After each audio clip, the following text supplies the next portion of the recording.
Most gardeners are going to go ahead and pull their entire collard plants, get one harvest, and be completely done. But today, I'm going to show you how to take that simple seed and turn it into multiple harvests from spring to fall, and we're going to start right now. By the end of this video, you're going to know when to plant, how far to space them, the secret to multiple harvests, what soil they need, the harvesting trick that'll keep them being harvested from early spring into late fall. No synthetics, no complicated setups, just good food from good soil. Let's get into the fun part. So your collard greens are a cool season crop, so we like to plant ours in June for a spring, summer harvest, and then again in the fall. Seems to work out perfectly. But here's the thing that'll surprise a lot of people.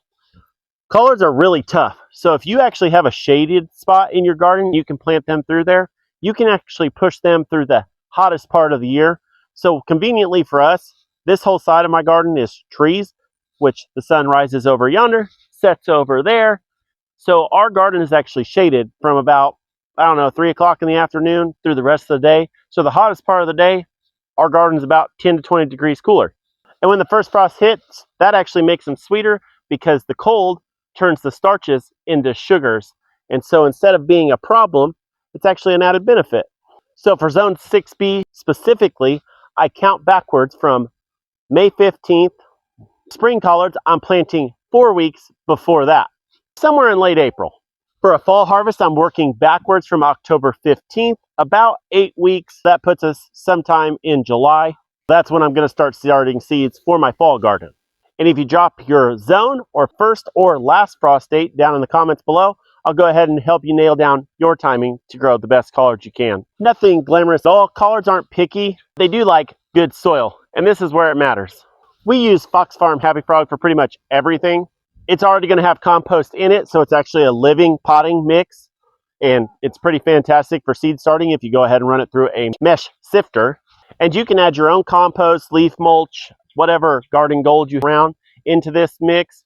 We pretty much just go with the Fox Farm Happy Frogs. I've used vermicompost, perlite, and vermiculite. Really don't see a lot of added benefit to it, especially when it comes to seed starting. Now, when we're out here adding, I do like to put worm compost in while we're doing the transplant. Other than that, we just go straight Fox Farm Happy Frog. Just remember, you want to go for a wrung out sponge feeling. Holds moisture, drains fast, but doesn't sit soggy. No synthetic fertilizers because you don't need it if your soil is built right. Spacing, this is going to be important because collards get super big and can get carried away. I planted these at 12-inch spacing so I could get more plants into this little area, but 18 inches seems to produce bigger plants. But with the extra 2 plants that we got in this row, out of removing the 18 inches down to 12, we think we got more. It's kind of hard to tell. You do want to have good air circulation because it helps with disease and pest, but sometimes the garden's going to get away from you, and even then, collards still seem to do pretty fantastic. But once they're in and growing, the only thing collards really need is consistent moisture and a little bit of nitrogen here and there, which brings me to this. Collards need consistent moisture, but not waterlogged and never dry. We water deeply once a week, and if it's been really hot like it has been, we'll do it every 2 weeks. Luckily for us this year, it's been kind of weird, so we've been actually getting a pretty decent watering once a week. Now, your collards are going to want to eat, so about every 2 weeks, we like to use Alaska fish fertilizer on them to give them a good boost of nitrogen. But the best way to tell if you need to give them nitrogen is if the leaves start looking weak, pale, droopy, give them another serving of the nitrogen. And don't worry once it takes them more than a week, maybe even 2, to start pushing back up, because it takes them about 2 weeks to process that. If they're still looking kind of sad after a week, don't dump more to it. Just be patient. Make sure you keep watering weekly, and every 2 weeks you're adding more of the fish fertilizer to it. Cut and come again harvesting. This is the whole reason why you're here, and this is where collards become a superpower. Most greens, you'll harvest them once and they're done. But collards, when done right, will just keep on going. And here's how you do it. We're only going to cut the outer leaves. Leave the inner leaves completely alone. Cut the big outer leaves and leave about 4 to 6 of the inner leaves on top to continue to gather sunlight and continue to feed the plant. Come back in 5 to 7 days, and boom, you'll have more leaves ready to harvest right then and there. And I'm going to show you exactly how to do this. There you go. Clean cut, crown left intact, outer leaves removed. Bada bing, bada boom. The plant stays ground, come back in 5 to 7 days, and you're ready to harvest it again. I've been harvesting from these plants since March, and they just keep on producing over and over again. The key to this is never stripping the plant bare. Always remove the outer leaves and leave the crown intact. 4 to 6 leaves on the top is perfect every time. Because if you strip this all the way down, the plant is going to shut down, stunt, and then stop producing, and you'll end up with something like this little fella right here.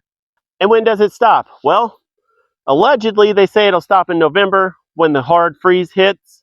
I haven't got to see that yet, but I'll keep you posted. The good news is all the way up to that point of that hard freeze killing it off, during the cooler part of the season, the collards will actually be sweeter than the warmer parts of the season.